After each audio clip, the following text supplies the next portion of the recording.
예수 그리스도의 이름으로 기도드립니다. 어제 저녁에 제가 피곤해가지고 일찍 잤거든요. 9시 반쯤 돼서 올라가서 잤는데 저 사람이 등을 떠밀다시피 하면서 올라가서 빨리 자라는 거예요. 그래서 왜 이러지? 음식 준비를 못한 거는 이해를 하는데 왜 이렇게 빨리 올라가라 그럴까? 그랬는데 뒤에 하는 말이 찬양 연습 좀 해야 되니까 빨리 올라가래요. 다른 때 같으면 막 집이 떠나가던 음성을 지르니까 제가 걱정이 돼서 옆에 사람들이 사니까 요즘 인사를 와가지고요. 많이 와가지고 옆에 가정집이 들어왔어요. 그래가지고 제가 이제 거기에 피를 주면 안 되잖아요. 그죠? 그러니까 제가 옆에 안 들리게 조용히 하라고 그랬더니 찬양을 하는지 마는지 소리가 하나도 안 들리는데 오늘 아침에 연습을 하더라고요. 네, 한 3번 틀렸어요. 긴장 안 하고 하길래 제가 혼을 냈습니다. 찬양을 하는데 이렇게 긴장도 안 하고 그렇게 부르냐고. 한 번도 안 틀리고 잘하네요. 이쁘게 봐주면 하는 거예요.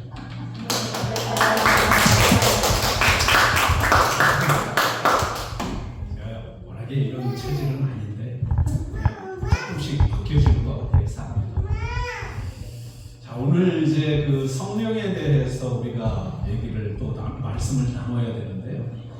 성령에 대한 말씀을 제가 몇 주 전에 나눴습니다. 그죠? 사도행전 2장에 있는 말씀을 가지고 성령에 대한 얘기를 나눴어요.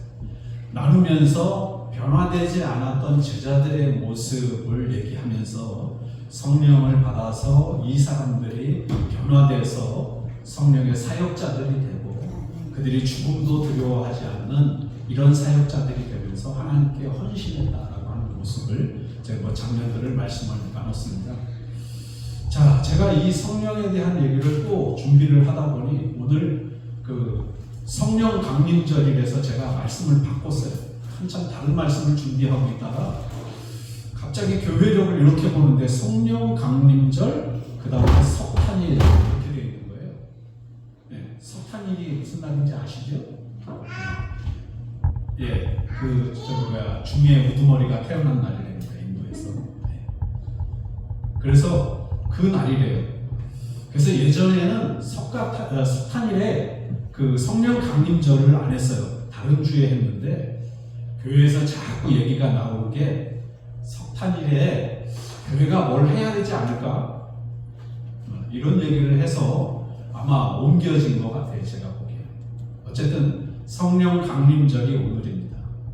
그래서 말씀을 준비하다가 이 말씀을 함께 나누는 게 좋겠다 싶어서 말씀을 좀 바꿨어요. 그래서 오늘은 성령의 역할에 대해서, 지난주에는 성령이 임재하셔서 사람을 바꾸셨다라고 하는 그런 얘기를 했다면 오늘은 성령의 역할에 대해서 좀 은혜를 나누고자 합니다. 제가 제 간증을 조금 먼저 하고 시작을 할게요. 저희 집안이 대대로 불교 집안이었다고 그래요. 불교 집안이었다고 그래요. 그래서 그게 하나님 뜻인지 아닌지는 모르지만 제가 나중에 생각하면서 기도하면서 깨닫기는 이것도 하나님의 인도하심이구나 라고 생각을 했던 것 중에 하나가 저희 부친께서 일찌감치 집에서 나오시게 됐어요. 이유는 뭐 다른 이유는 설명을 하자면 길고 나오시게 돼서 18살부터 흔히 어른들이 말씀하시는 객지 생활을 하셨다고 그래요. 그때부터 이제 눈이 이렇게 별로 안 좋으셔가지고 들어가서 일을 도와주는 데가 수용소 같은데, 갱생원 같은데 이런 데를 드나드시면서 이제 일을 도와주시면서 먹거리와 잠자리만 해결하고 사셨다고 그래요. 그런데 이런 단체들이 한국에서는 대부분 기독교에서 다 하시는 거 아시죠? 그러다 보니까 어릴 때부터 하나님에 대해서 많이 들었어요. 네. 그렇게 들으면서 지내셨던 분인데 이분이 제가 어릴 때는 교회를 안 다니셨어요. 그러니까 이분이 어떻게 흘러서 이제 그렇게 살다 보니까 강원도 춘천이라는 데를 오셔가지고 그곳에서 저를 이제 낳게 하시고 저희 어머니도 만나시고 이러면서 이제 하셨는데 제가 태어나서 교회를 다니던 어느 날 궁금해서 여쭤봤습니다. 내가 도대체 언제부터 교회 다녔냐고 그랬더니 그게 무슨 소리냐. 그래서 엄마 뱃속에서부터 교회를 다녔냐고요? 아니면 태어나면서부터 누군가의 도움을 받기 위해서 교회를 찾아다녔냐고요? 그걸 묻는 거예요. 그랬더니 뱃속에서부터 교회를 다녔어요. 제가 그때부터 어릴 시절에 제사 지내는 것도 뭔지도 모르고 다른 불교 뭐 이런 거 있는지조차도 저는 몰랐어요. 그냥 교회만 있는 줄 알고 무식하면 진짜 용감하다고요. 저는 전 세계에 있는 나라가 대한민국이라는 한 나라만 있는 줄 알았어요. 일본도 생각은 그때는 못했고요. 일본은 부친이 태어난 데가 또 일본이어서 일본이라는 나라도 있구나 이렇게만 생각했지 무슨 미국이 있고 무슨 러시아가 있고 뭐 이런 걸 전혀 생각도 안 하고 살던 시절. 그게 좀 순수했다기보다 좀 무식했죠. 네. 그렇게 살았어요. 그러니까 그러면서 저희 부친이 고향이랄 것도 없고 저희 그 고모나 작은아버지들하고 아예 인연을 끊고 사셨어요. 다시 만난 게 제가 10대가 넘어서 12살인가 그때쯤 돼서 고모를 만났어요. 만나고 보니까 고모가 불교에 심취했는 거예요. 부친한테 들을 때는 어릴 때부터 교회를 다녔다고 그러는데 어머니 장례를 안 치러줬다는 이유로 기독교에서 교회에서 불교로 전환을 해버렸대요. 나중에 들으니까 그거는 아니었는데 어린 생각에 좀 이렇게 기분 나빴던 것 같아요. 그러면서 이렇게 불교 이렇게 고모네 집에 가끔 놀러 가면 저 문지방에 그거 있잖아요. 부적이로 이렇게 노란색에 빨간색 글씨 쓰는 거. 그걸 이렇게 막 붙여놓고 어디에다가 중요한 데는 다 붙여놨어요. 문선주라는 데는 다. 가면 좀 불편한 거예요. 저는 뭔지는 모르지만 마음이 좀 불편한 거예요. 그러면서 그곳에 이렇게 쉽게 이렇게 용인도 못하고 그냥 가면 고모네 집이니까 아버지가 가라 그러니까 가서 그냥 그거 하고 갔다가 오고 이랬는데 이분이 어느 날 저한테 그런 말씀을 하시는 거예요. 이제 그 신내림 받았다고 그러죠. 저희 부모가 부당으로 살다가 죽었는데 저한테 어느 날 갔더니 그러시는 거예요. 자기한테 온 신이 니네 집에 위에서 맴돌다 못 들어가고 자기한테 와서 자기가 이렇게 될까.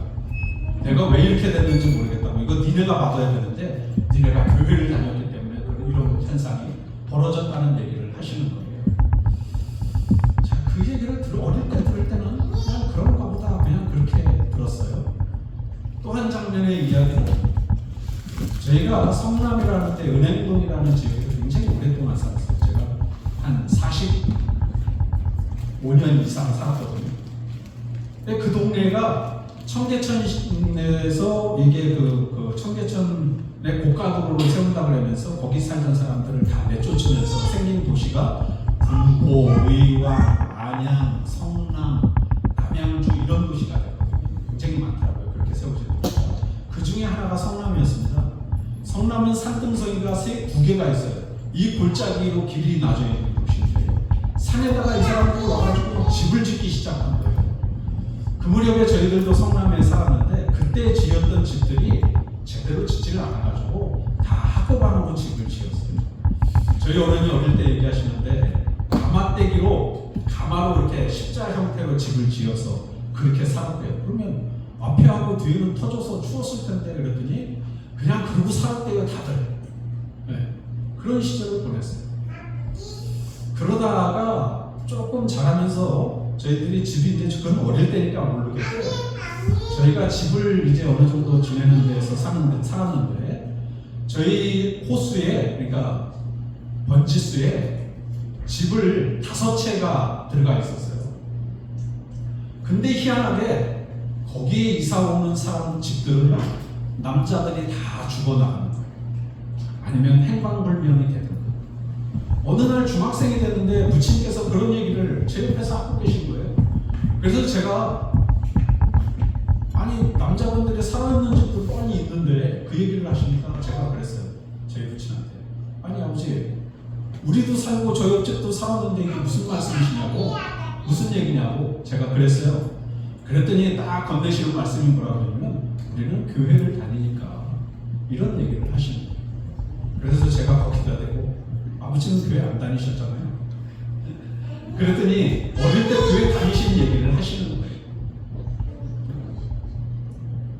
그리고 또 하나를 얘기를 해야 됩니다. 많이 하고 들으세요. 제가 그렇게 교회를 다니던 시절에 성남 옛날 구시청 앞에 이렇게 나가면 예수님에 대한 사진을 크게 전단지로 만들어가지고 막 붙여놓고 이렇게 홍보하는 데가 있어요. 그래서 유심히 지나가다가, 아는 형하고 지나가다가 그걸 봤어요. 보고 있으니까 거기에 그걸 설명해 주러 사람이 딱 붙더라고요. 그러더니 저보고 전화번호하고 뭘 달래요. 그래서 전화번호하고 뭘 줬어요. 그때 전화 있는 집이 드물었는데 저희 집에 다행히 전화가 있었습니다. 그냥 전화번호를 적어서 줬어요. 그랬더니 토요일날 몇 시쯤에 우리하고 만날 수 있냐고 그래서 토요일날 만나러 갔어요. 자, 가서 거기에 들어가서 이렇게 보니까 교회에 십자가도 없고 이상한 거예요. 마음속에 거길 들어가고 싶지 않은데 약속을 했으니까 안 들어갈 수는 없고 그래서 그냥 거길 들어갔어요. 그랬더니 이제 선교사가 저를 보더니 막 반갑게 맞이하면서 요 방에 들어가서 우리 공부 좀 하자고 그러더니 막 이렇게 몰몬경을 갖고 나와서 공부를 하는 거예요. 이게 몰몬교예요. 몰몬경을 갖고 나와서 기도를 막 이렇게 성경을 얘기를 하려고 그러는 거예요. 그래서 제가 그 앞에다 대고 뭐라고 그랬냐면 성경은요 이랬더니 자기네들은 몰몬경도 보고 성경도 본다. 그래서 내가 어떻게 보는데요? 얼마큼씩 봐요? 그랬더니 반은 성경을 보고 반은 몰몬경을 봅니다. 이러면서 요셉 스미스에 대한 얘기를 막 하는데요. 제 마음속에 그게 받아들여지지를 않는 거예요. 인정이 안 돼요. 그래서 다 듣고 그냥 중간에 나오고 싶었는데 예의상 그럴 수는 없고 다 듣고 나서 몰몬경을 주길래 제가 그 몰몬경을 가지고 전도사님을 찾아갔어요. 전도사님 이렇게 해서 이걸 받았는데 이게 뭐예요? 그리고 물어봤더니 이거 몰몬경이야, 이단이야 이러는 거예요. 네. 그래서 그 전도사님이 이거 나한테 줄래? 그러시는 거예요. 그래서 아니 당연히 드리죠. 그럼 저한테 필요도 없는 건데요. 이러면서 드렸어요. 그리고 나서 토요일만 되면 집에 전화가 오는데 저희 어른이 외국인인 것 같다 그러면서 전화 받으라고 그러면서 막 바꿔주려고 그러는데 제가 어른한테 그랬어요. 그 사람들 교회 사람들 아니니까 아버지 그냥 나 없다 그러고 그냥 끊으라고. 제가 이러면서 위기를 넘긴 적이 있어요.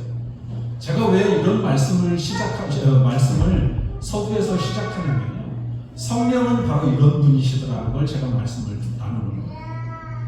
아무것도 모르던 시절, 순수했던 그 시절에 이단이 뭔지 사회계가 뭔지 저도 모르던 시절에 하나님은 제 안에서 제가 가야 할 길을 인도하고 계셨다라고 하는 사실을 제가 고백하고 있는 겁니다. 또 저희 고모가 그렇게 무당으로 지냈는데 그분만이 사실이라면 하나님의 영이 저와 함께 하시고 저를 하나님의 길로 인도하시려니까 하나님의 영이 그것들을 막아주셨다라고 밖에 얘기할 수가 없는 것이죠. 자, 여러분, 이 얘기를 왜 시작으로 말씀을 드렸냐면 오늘 읽어드린 봉독해드린 15장 25절의 말씀에 보시면 이 영을 하나님이 진리의 영이라 이렇게 말씀하세요. 진리의 영은 무슨 영이죠? 진리 가운데로 우리를 이끄시고 인도해 가시는 영이라는 뜻이에요. 그렇다면 여기에 진리는 무엇일까요? 예? 세상이 말하는 어떤 참된 지식이나 아니면 어떤 좋은 변하지 않는 어떤 가치관에 대한 얘기인가요? 아니요, 성경은 그런 걸 얘기하지 않죠. 여기에서의 진리는 누굴 얘기합니까? 바로 예수 그리스도 하나님을 말씀하십니다. 하나님만이 진리이시고 예수님만이 진리라고 하시는 말씀을 하십니다. 제가 지금까지 계속해서 설교하면서 전했던 말씀 기억하시죠? 엘리야가 왜 싸웠어요? 엘리야가 바알과 아세라를 섬기는 선지자들과 그 왕, 아합 왕과 이세벨과 왜 싸웠죠? 그들이 하나님을 부정하기 때문에 이분만이 참된 하나님이시다, 참된 신이시다 라고 하는 사실을 그들에게 선포하고 알리기 위해서 그들과 싸움을 벌였던 것 아니겠어요? 하나님이 하나님됨의 증거를 어디에서 보여주셨어요? 불로 역사하셨잖아요. 제가 말씀드렸죠? 불은 성경에서 곧 하나님을 의미한다고 말씀을 드렸었습니다. 불로 역사하시는 하나님 그 장면을 보면서 사람들은 다 돌아서기 시작했어요. 말씀드린 대로 진리의 영은 바로 이런 영이십니다. 이분이 바로 진리라고 하는 거죠. 그래서 우리를 진리 가운데로 인도하시는 영이 바로 성령이시다. 그래서 26절에 보시면 이런 말씀이 있습니다. 너희에게 보낼 보혜사 곧 아버지께로부터 나오시는 진리의 성령이 오실 때에 그가 나를 증언하실 것이다. 진리의 영이신 성령은 어디에서부터 나왔다고요? 아버지께로부터, 하나님으로부터 나와서 누구에 대해서 증언하신다고요? 예수 그리스도에 대해서 증언하십니다. 예수 그리스도에 대해서 증언을 하시는데, 여러분 잘 들으세요. 예수 그리스도에 대해서 증언하시는데 그냥 아무 말이나 막 가져다가 하시는 게 아니라, 예수님이 이 땅에 계시면 3년 반 동안 사역을 하시면서 제자들과 혹은 무리들에게 나눴던 말씀이 있어요. 전해줬던 말씀. 이 말씀을 기억나고 생각나게 하신다. 다른 데 보면 성경이 나와 있는데 오늘은 시간 관계상 거기까지는 말씀을 다 못 드리겠고요. 그렇게 성령님은 역사하시고 인도해 가신다. 그러니까 제가 어릴 때요, 어떤 분들이 옆에 구역장님이 계셨는데 눈을 못 보세요. 그런데 구역장을 하세요. 저보고 금요일날 구역공과 좀 불러줄 수 있냐고 그래서 구역공과를 불러줬던 기억이 있어요. 그리고 어릴 때 성경 공부 문제를 굉장히 많이 풀었던 기억이 있거든요. 선교단체에서 지원금을 주면서 하는 말이, 이거 성경 문제 풀어야지 우리가 지원해준다. 이래서 한 200문제인가를 일주일 만에, 오랫동안 두고 풀기 귀찮은데 일주일 만에 그냥 다 풀었던 기억이 있어요. 제가 왜 이 말씀을 드리냐면, 제가 신학을 하면서 제가 봤던 말씀도 아닌데 생각나는 구절들이 있어요. 들었던 말씀도 아닌데. 근데 가만히 생각을 해보니까 그때 성경을 풀면서 알았던 성경들이 다 생각이 나요. 자, 성령이 바로 이런 역할을 하신다는 겁니다. 여러분들도 무의식 중에 생각나는 말씀들이 있죠? 성경 말씀들이? 누가 하신다고요? 여러분 안에 성령이 임재하고 계시기 때문에 그 성령이 생각나게 하신다. 그래서 여러분을 세상으로부터, 악한 영으로부터 보호하시기 위해서 활동하시는 분이 누구시라는 거예요? 성령이시라는 거예요. 오늘 이 말씀을 하고 계시는 겁니다. 16장에서는. 자, 16장에서 세 가지의 말씀으로 우리에게 말씀하시는데, 16장 8절 말씀을 일단 보세요. 그가 와서, 그가 누구죠? 성령, 보혜사 성령을 말씀하십니다. 여기에서 보혜사 성령은, 보혜사는요, 돕는 영이라는 뜻이에요. 자, 죄에 대하여, 의에 대하여, 심판에 대하여 어떻게 해요? 세상을 책망하시리라. 여기에서 책망은요, 혼내고 나무란다는 뜻도 있지만 그것을 바르게 돌이키게 하는 역할을 하고 계신다 라고 하는 뜻이에요. 그러니까 가르친, 예수님이 말씀을 선포하셨는데 그 말씀을 선포하신 것대로 사람이 살도록 인도하시고 이끌어내신다라고 하는 말씀입니다. 여기에서의 책망은, 자, 그 책망에 대해서 첫 번째는 뭐냐면 죄에 대하여. 자, 9절 말씀 보세요. 9절 말씀에 보시면 죄에 대하여라 하면 그들이 나를 믿지 아니하며.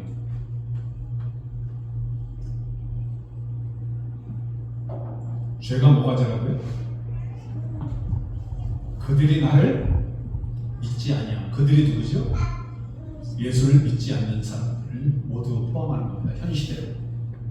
이때 당시에는 바리새인들, 서기관들, 종교 지도자들을 얘기하지만 현대 사회에서는 그렇다고. 자, 죄에 대하여라 하면 그들이 나를 믿지 않는다. 하나님을, 예수님을 믿지 않는다는 거예요. 예수님이 구원자이시고 예수님이 메시아라고 하는 사실을 인정하지 않는 상태를 가리켜서 그것이 죄다, 이렇게 말씀하시는 거예요. 원래 죄라고 하는 원어는요, 원래 죄라고 하는 원어는 관역을 빗나갔다, 이렇게 해석이 돼요. 그러니까 활을 쏘면서 관역이 있는데 그 관역을 벗어나면 그게 죄라는 거예요. 자, 여기에서의 관역은 그럼 누구를 의미할까요? 바로 예수 그리스도를 말씀하시는 거예요. 그러니까 예수 그리스도를 벗어난 삶을 살면 그게 곧 뭐라는 거예요? 죄라는 거예요. 이 죄에 대해서 알게 하신다라고 하는 거예요. 그래서 성령이 오시면서 율법과 믿음에 관계된 것을 연관시키면서 율법으로는 죄를 깨닫게 하지만 그 죄를 깨달은 사실을 용서하시는 이가 누구시라는 거예요? 예수 그리스도예요. 십자가의 보혈로 하나님이 용서하신다. 이게 연관이 되어 있는 거죠. 자, 그래서 결론적으로 이 말씀을 말하자면 예수님을 믿지 않는 게 곧 뭐라고요? 죄다.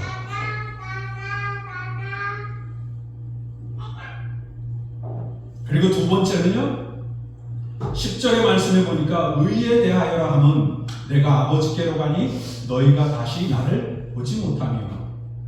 이해가 얼른 안 되시죠? 당신이 하나님께로 가시고 그들이 다시 못 보는데 이걸 의라고 그런데. 자, 그래서 여기에서는 의라고 하는 단어를 자세히 보셔야 됩니다. 여기에서의 의는 두 가지를 뜻해요. 그 하나가 뭐냐면 바로 이심층의 사상이라고 하는 거예요.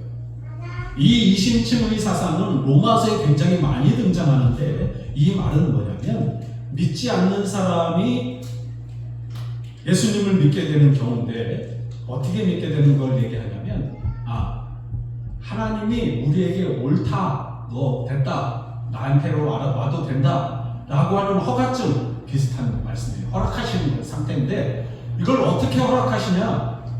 그럼 증명서가 증명서 같은 게 필요한데 그 증명서가 뭐냐면 예수 그리스도께서 내 죄 때문에 십자가에 돌아가셨다라고 하는 것이 증거예요.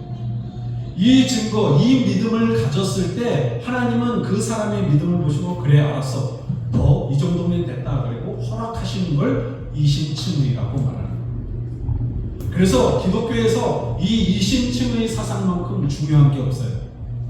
그래서 로마서를 통해서 칼빈이나 루터나 이 로마서를 통해서 많은 주석을 남기고 글도 많이 쓰게 되죠. 어쨌든 이심층이라는 사상은 바로 이런 사상입니다. 그래서 그리스도의 완전 무결한 도덕성, 그 다음에 고결성, 죄 없으심 이런 것까지 다 의에 들어갑니다. 그리고 또 하나는 이걸 말씀을 드렸습니다만 옳을 의자를 써서 의롭다는 표현을 해요. 이 부분에 대한 걸 비율로 따지면 70대 30 정도라고 말할 거예요. 예수님을 믿는 믿음에 대한 걸 70으로 본다면 30은 그에 따르는 행동을 얘기하는 거죠.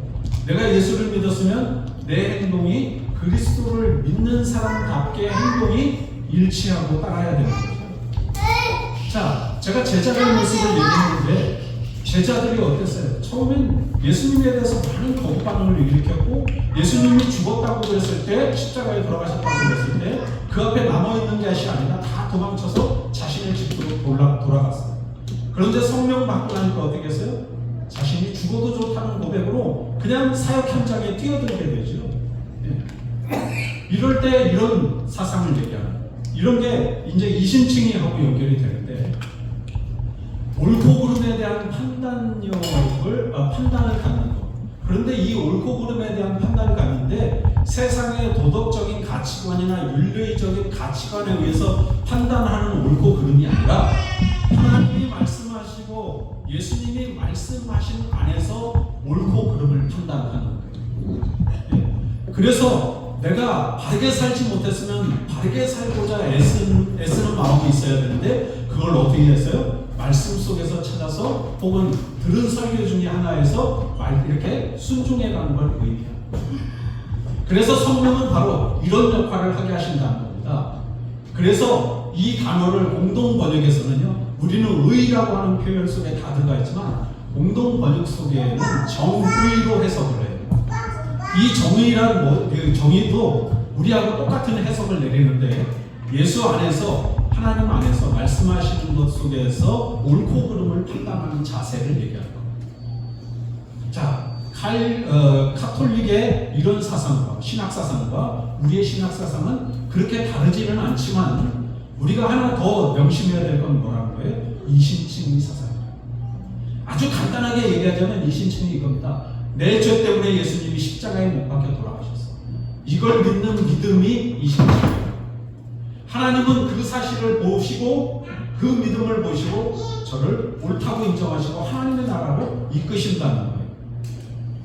우리가 이 믿음의 상태를 완성하기 위해서 회개도 해야 된다고 그러고 말씀도 봐야 된다고 그러고 성화의 단계까지 가야 된다고 이렇게 말씀합니다. 자, 어쨌든 바로 이런 의에 대해서 말씀하시는 거죠.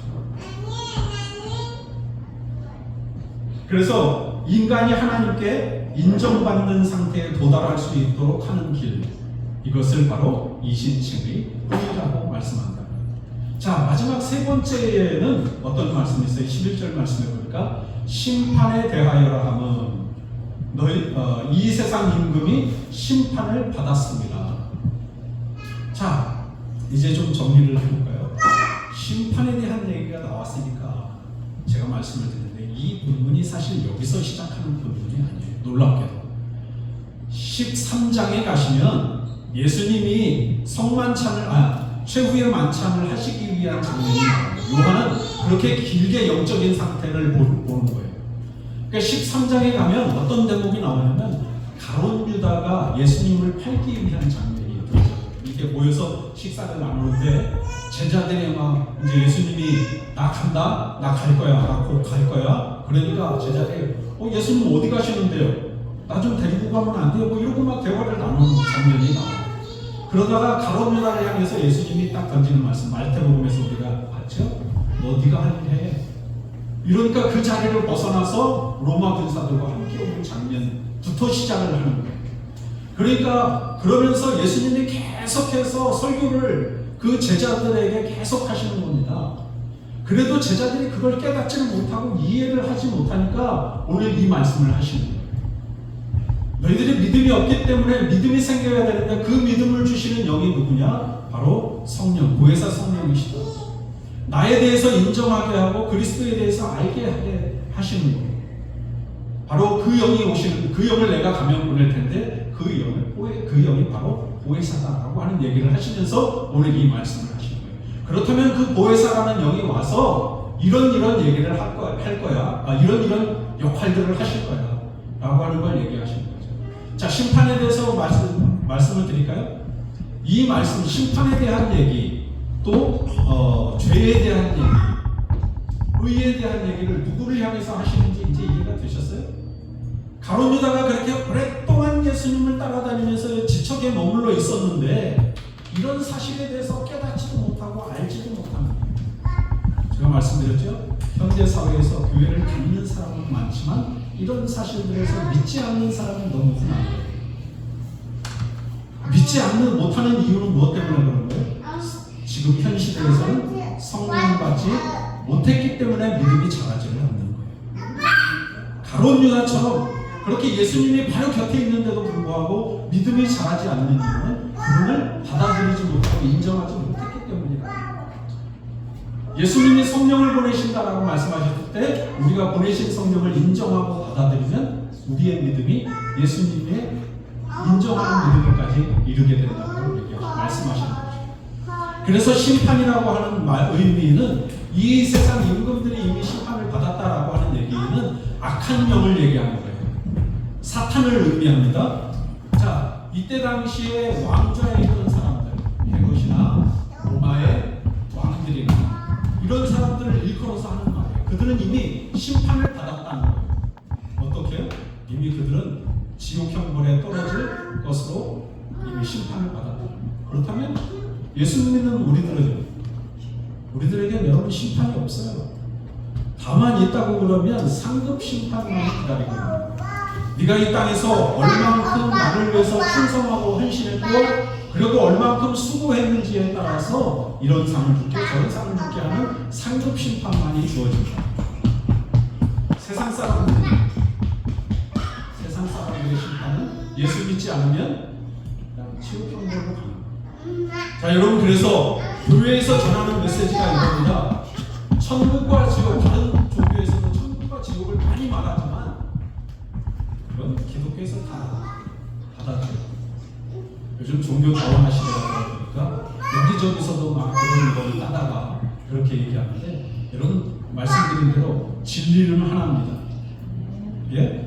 진리는 하나님, 예수님이시고 하나님이시고 그분이 계신 곳이 바로 천국이다. 여러분, 우리가 예수님을 인정하고 받아들일 때 천국에 갈 수 있다. 어떻게 간다고요? 예수님이 내 죄 때문에 돌아가셨다라고 하는 사실에 대해서 인정하고 받아들이고 믿음으로 갖기만 하면 우리가 천국 백성이 되는 거예요. 하나님의 백성이 되는 거죠. 그런데 이런 사실들을 어떻게 고백하게 하고 인정하게 한다고요? 보혜사 성령이 내 안에 임재하셔야만 내가 고백할 수 있다는 겁니다. 그래서 여러분 기도하실 때 다른 것보다도 먼저 구하실 게 있는데 그게 뭐냐면 여러분들 속에 성령이 일하시도록, 성령이 역사하시도록, 그리고 또한 성령이 임재해 계시도록 위해서 먼저 기도하는 노력이 필요하다고 하는 사실을 여러분 기억하실 수 있도록 바랍니다. 그 성령이 여러분들 안에 계시면 제가 초반에 말씀드렸던 대로 나는 무의식이고 나는 몰라서 했을지 모르지만 하나님이 그렇게 선한 길로, 하나님의 길로 이끄시고 인도하신다. 여러분들이 어려움에 빠질 수도 있어요. 세상적인 일 속에서. 여러분 그 안에서 성령님은 건져주실 수도 있다고 하는 사실을 명심하십시오. 그래서 구원이라고 하는 단어 속에는 한 가지 우리의 영혼 구원이 아니라 생활 속에서 겪는 어려운 상황 가운데에서 건져내심에 대한 구원도 말씀하고 있다는 사실을 여러분 모두가 기억하셔야 합니다. 다만 왜 상황 가운데서 그렇게 건져내지지를 않냐라고 하는 의미는 그럼 깊이 생각해 보시면 아직 내 믿음이 그만한 분량에 도달하지 못했기 때문이라고 하는 사실을 염두에 두시고 어떤 순간이 와도 매 순간마다 보혜사 성령님이 여러분 속에서 일하시도록 위해서 기도하시면서 그분의 임재를 체험하면서 살아가는 귀한 은혜가 저와 여러분들 가운데 있기를 간절히 바랍니다. 여러분 성령 강림절에 우리 다른 거 생각하시지 말고 성령이 우리 안에 계셔서 우리를 이끌어 가시도록 인도해 가시도록 그렇게 기도하시면서 애쓰는 삶을 살아가실 수 있기를 주님의 이름으로 축복합니다. 기도하겠습니다. 하나님 귀한 말씀 저희들에게 맡겨주심을 감사합니다. 성령님 우리 안에 임재하시고 우리를 다스려 주신 거예요.